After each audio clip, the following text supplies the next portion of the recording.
Welcome to my podcast, The Vedic Worldview. I'm Thom Knoles, Jai Gurudev. I hear a lot lately about these movements of people putting spiritual jello mold over masturbation and masturbatory practices in the name of spirituality. And sometimes they refer to it as harnessing, although I think they're actually unleashing rather than harnessing. The Vedic worldview really on this is that sexuality is a highly prized phenomenon, but it's not considered to be a thing that involves release. If anything, when we want to practice with the potential power of sexuality, it would be to become a brahmachari, meaning someone who intentionally practices the abstinence and the redirecting of the energy from the lower parts of the body where the genitalia are through those practices that cause the energy to rise up, and the apana, as it's referred to in Ayurveda. And so letting that energy rise into the head and into the brain rather than it being expended through the genitalia is really the methodology that would be explored with regard to the use of sexual energy. So when I hear about people going places and getting under blankets and masturbating, all in the name of sexuality, and that in the name of spirituality, you're going to be able to bring great things into manifestation. If it were true, then the world of teenage boys would be the greatest manifesting population on earth, because as I hear it, teenage boys are just at it day and night under the blankets. And I don't see the world of teenage boys as being all that manifesting.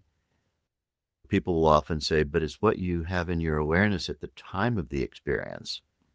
And so the idea that then orgasm itself, with some kind of signal event held in the awareness, is a means whereby you bring into effect some desire that you wish to manifest. I believe there's no basis for it in anything I've read in the last 60 years in Vedic science. It sounds like a very Californian sort of idea, or maybe New York, California, that kind of area. I don't think we'd find very many members of the Shankaracharya tradition who would agree with it. And I don't think it would be a practice that we would find anywhere except outside of the context of very Western European, American, and particularly certain pockets. And so it'll be interesting to see if any of these people become great leaders in the world through masturbating with spiritual thoughts in their minds.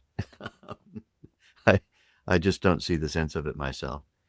The idea that you're harnessing something when all you're doing actually is consciously deciding to release without any product of that release. There's no shared experience being had with another human being, which is the whole purpose of sexuality, is to have shared experience with another human being. This is why in the Vedic worldview, it's not recommended for one to become an adept masturbator, because what one is doing is taking an experience out of context to have a sexual experience that is not in any way a communing or unifying experience between two human beings. Then there's a bit of an active ingredient mentality going on. Let me explain what I mean by that. In the West, we are obsessed with active ingredients. And so during World War I, when there were casualties that caused pain, when there were fevers that needed to be dealt with, there was one particular antifebrile substance known as willow bark, still there today, if you know how to find it. The ground up bark of a willow tree has in it an analgesic, meaning pain relieving, quality. It also is antifebrile. It reduces fever. Willow bark also is anti-inflammatory and reduces inflammation. If it's taken as willow bark, that is to say, usually a few tablespoons of it, washed down with water, one can have that effect. And one particular chemist out of the United States made a discovery during the period of World War I, what the active ingredient was in the willow bark that caused this all to happen. And it turned out to be an acid known as acetylsalicylic acid. So acetylsalicylic acid is antifebrile. It is anti-inflammatory. It's a miracle drug, really. It is also analgesic and brings a modicum of pain relief. In some patients, even extreme pain relief can be attained with mere aspirin. But it has some major bad side effects. Aspirin taken is very, very difficult on the kidneys, and it can cause a hardening of the kidneys and it also causes bleeding because it is anticoagulating. So if you are full of aspirin and you get in a car accident that causes a wound to occur, the likelihood that you'll bleed to death is greater because you've been filled up with aspirin. Aspirin's anticoagulation power can be used to reduce clots in the blood, and cardiologists use it frequently to help stroke patients and people with myocardial infarctions. But let's look back at willow bark. Willow bark has none of the negative side effects. Willow bark has in it natural buffering agents.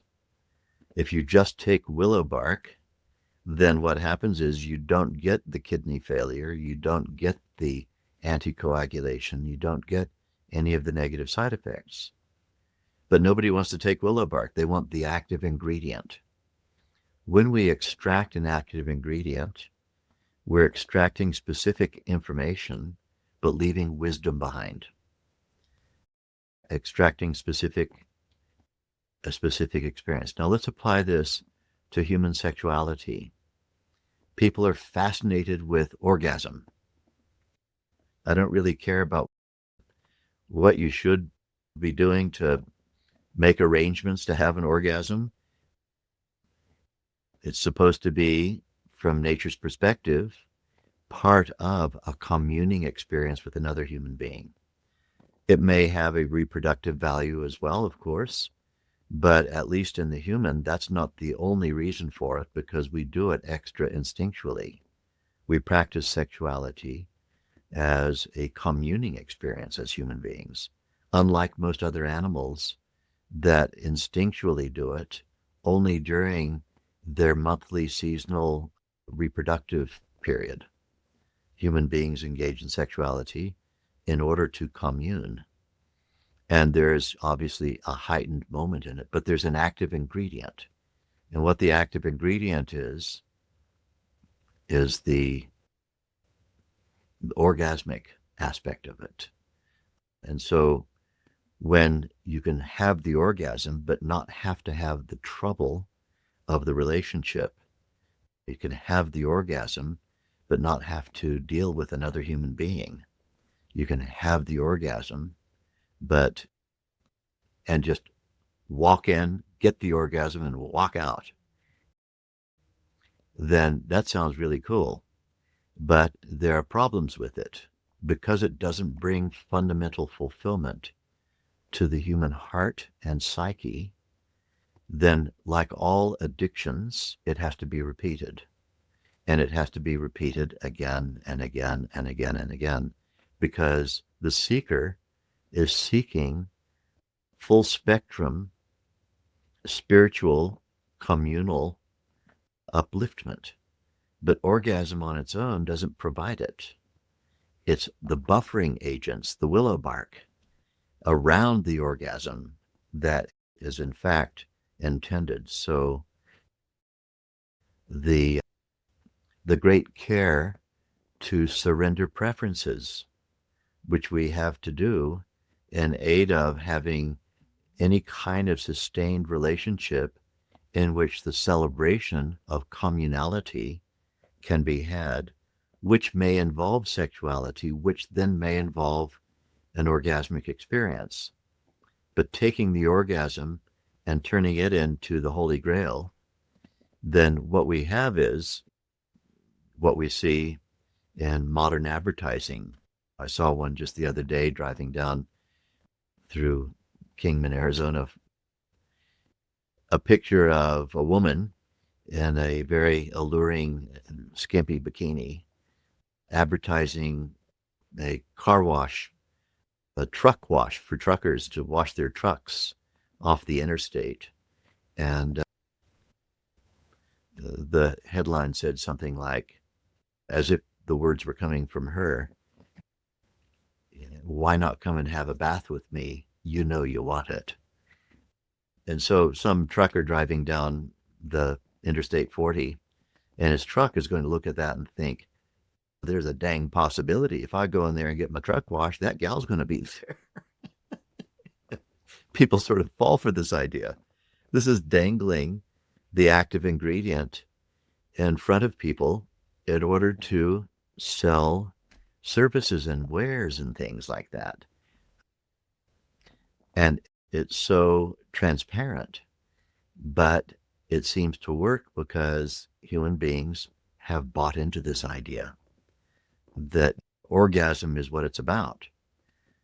So then I can imagine somebody saying, well, seeing as everybody really wants to have an orgasm, and if they don't want to have one right now, we can make them want to have one by talking about it, then let's turn this into a spiritual experience.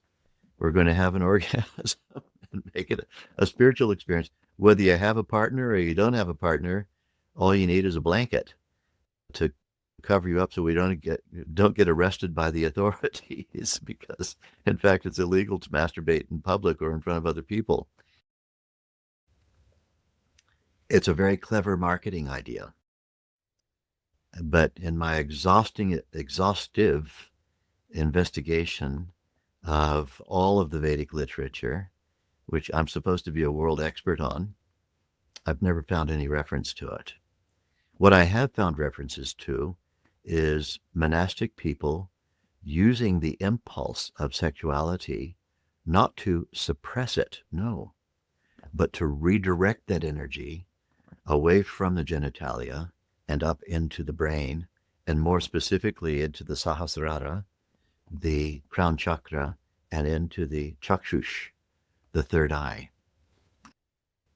But this does not come about. In fact, if someone's practicing that particular kind of technique, it is confounded by either in the female orgasmic or in the male ejaculatory release. It's confounded. And so then the release that occurs, that kind of release version of orgasm, is something that should be reserved for communing. In the monks, they take that energy and direct it upward. They do have an orgasmic experience. It's referred to rather openly in the puja ceremony that's done.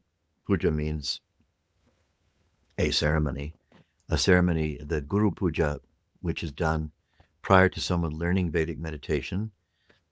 There's a ceremony of gratitude done, and one of the lines in that ceremony is Bhavam Bhavani Sahitam Namami, which means Shiva and Mother Divine locked into sexual congress face to face, the Supreme Masculine and the Supreme Feminine in absolute oneness.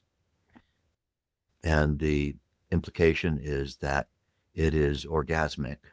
What this is saying is not sexuality. It's saying that someone who is a great enlightened master is someone who is experiencing that orgasmic pleasure in their consciousness without any release.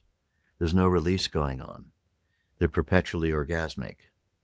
And so for people to wrap their head around that, but not orgasmic with the liberating of sexual fluids. The sexual fluids are all directed into the brain and into the higher chakras. There's no release going on. And so then I think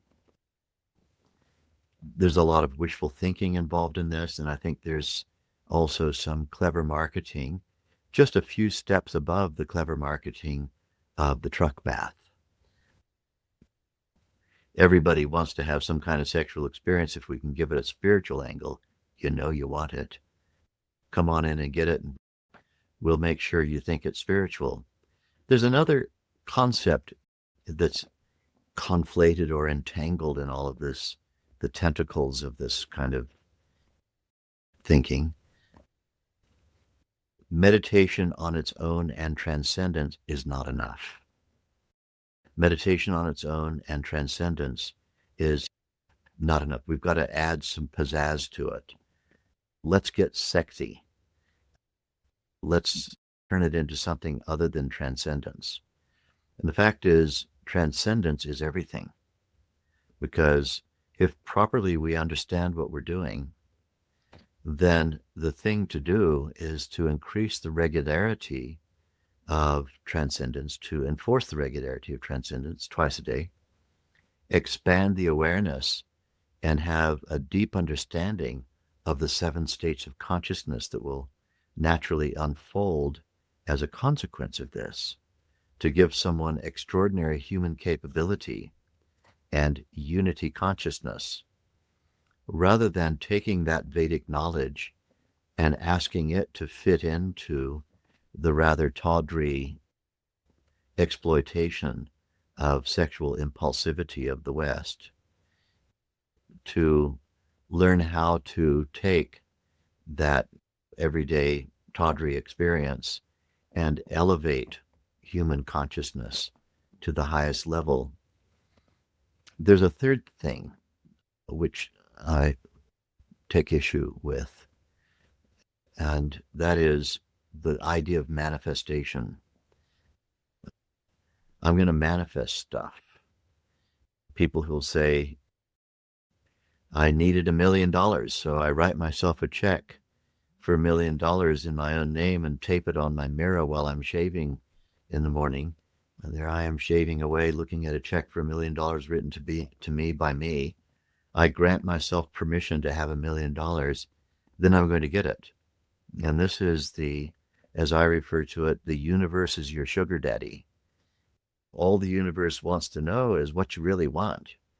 And all you've ever failed, the reason you don't have what you really want is because you haven't told the universe what you really want. And the universe is just there waiting to hear from you. So tell the universe what you really want and you'll get it.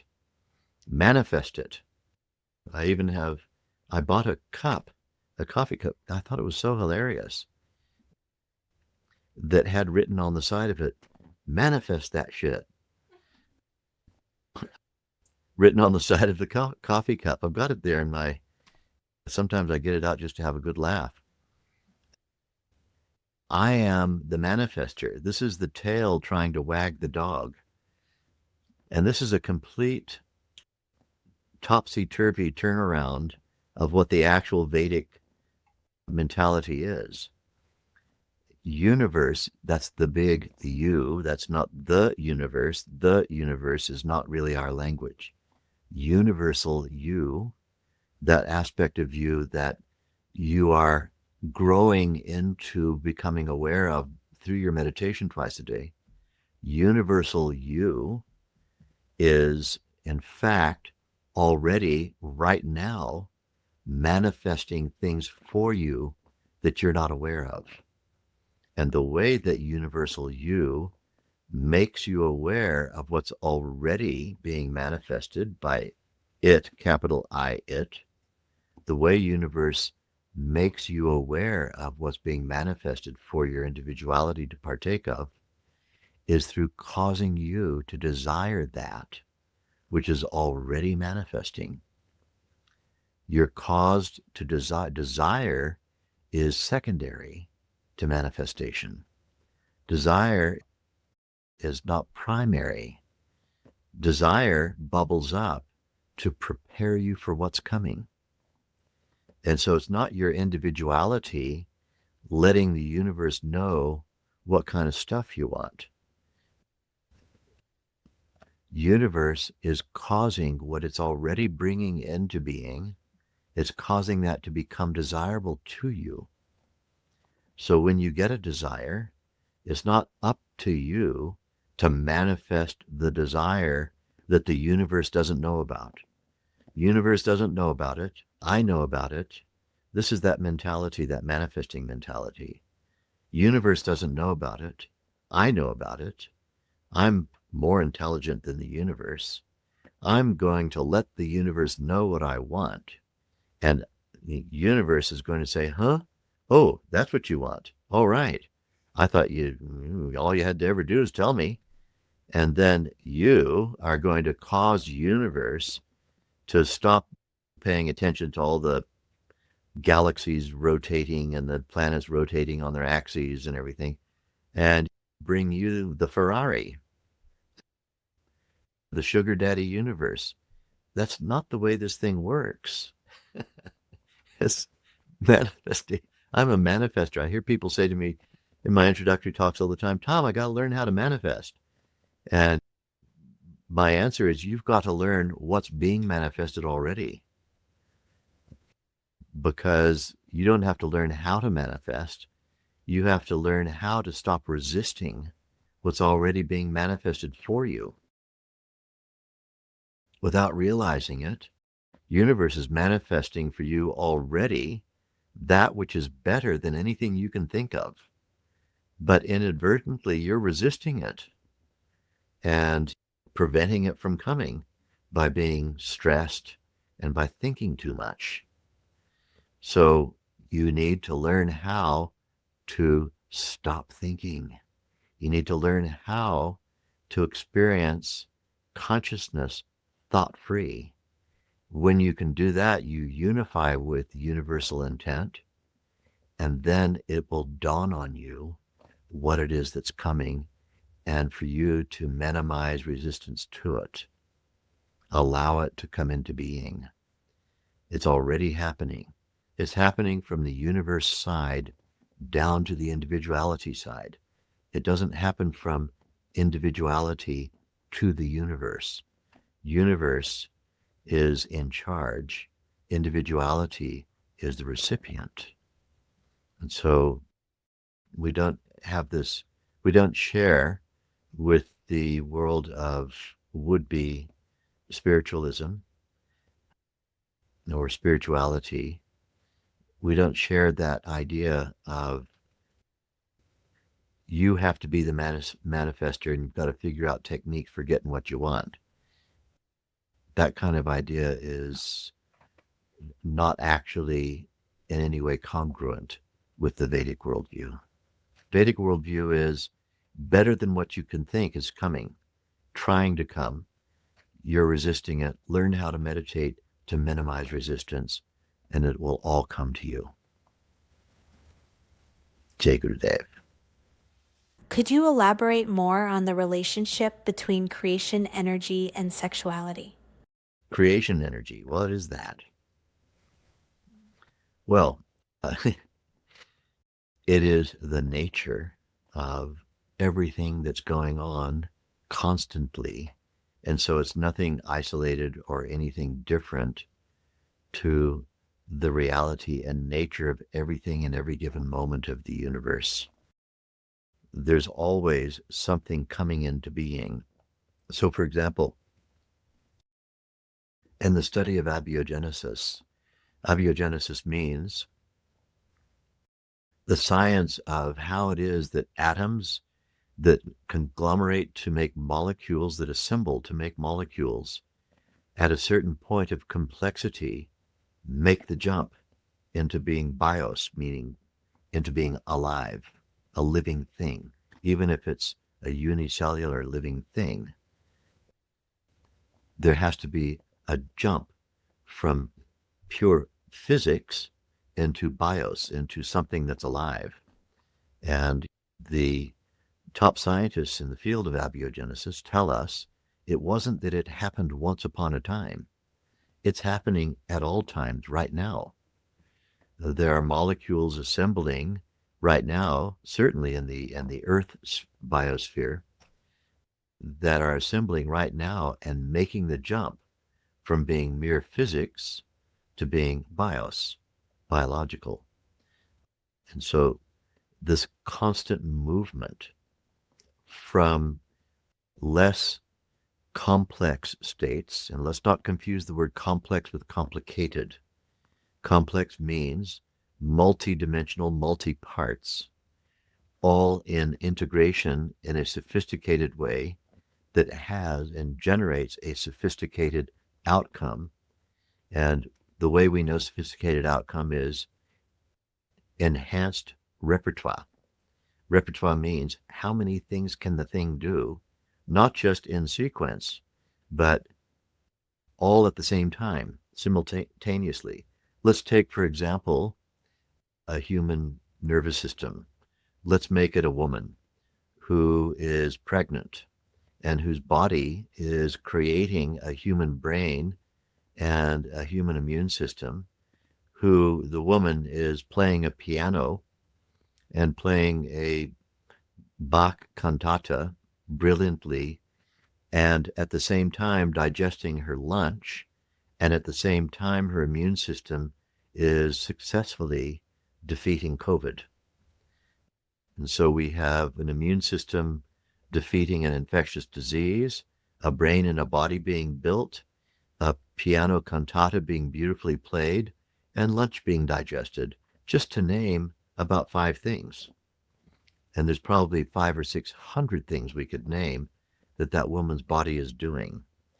And so this amazing repertoire, not that the piano was played and that stopped, and then the baby's brain was created to a little bit more and then that stopped. That's sequential.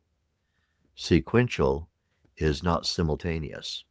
This is simultaneous, concurrent, vast repertoire. When we have simultaneous, concurrent, vast repertoire, we have sophistication. And everything in the physics world is moving toward that.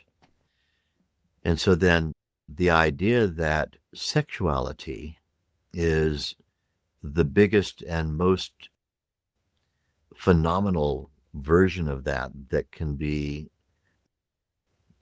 encapsulated by a human nervous system is actually a bit corny. Sexuality certainly is one of those functions. And what does sexuality mean, actually?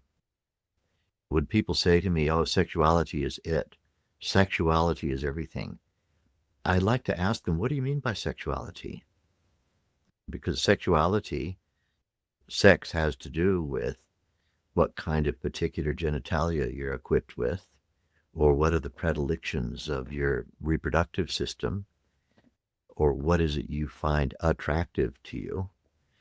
So if a honeybee finds nectar in a particular flower attractive, are we going to interpret that as sexuality, or is it instinctual that the honeybee gathers nectar in order to take it back to the hive and make honey? What if it's a drone bee? They don't have any sexuality. They're neuter. And so can we say that that's sexuality? This is a very human, sexually deprived way of looking at the world. When people are deprived of the gift of the mutual communal experience that's supposed to go with sexuality. Sexuality is a product of communality. Having shared experience is what our real drive is. We want to have shared experience. Sexuality is one of the means whereby this can take place. It is one of the products of communality, one of the products of unification.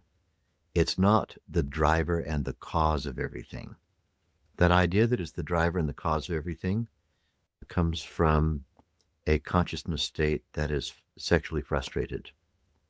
Sexually frustrated consciousness states that haven't experienced sexuality in a broad spectrum experience of unification between one human and another human, they're sexually frustrated.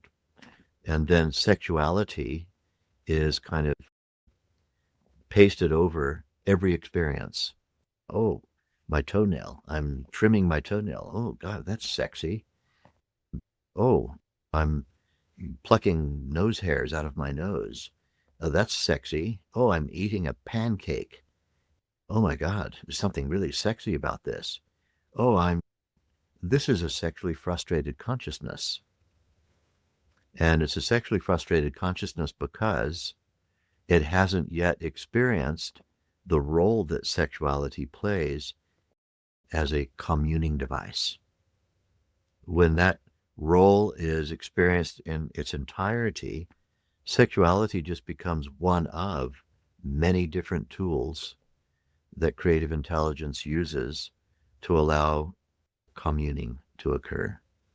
But the idea that sexuality is it with a capital I and everything else is just in orbit around that, this is a product of sexually frustrated consciousness, this interpretation.